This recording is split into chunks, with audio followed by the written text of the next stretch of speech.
This week in the Missouri Senate, we review more priority legislation making its way through the upper chamber. As you recognize the senator from the 23rd. Tuesday afternoon becomes Wednesday morning as Missouri senators discuss Senate Bill 575.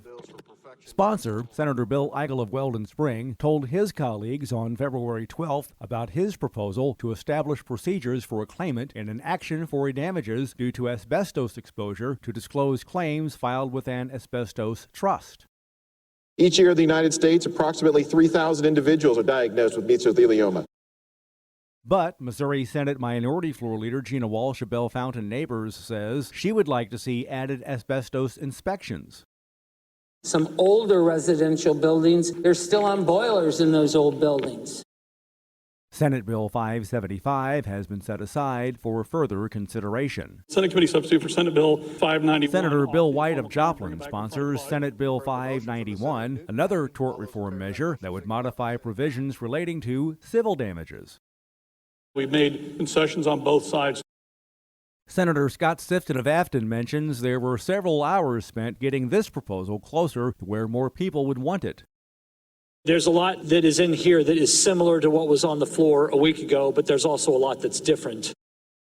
Senate Bill 591 still needs another yes vote before it could move to the Missouri House of Representatives. The Committee on Judiciary. Monday afternoon, the Missouri Senate Judiciary and Civil and Criminal Jurisprudence Committee heard Senate Bill 542 and Senate Joint Resolution 61. Sponsor, Senator Jamila Nasheed of St. Louis, says her proposal would remove provisions prohibiting people on probation or parole after conviction of a felony from voting. The resolution would put that on a future ballot.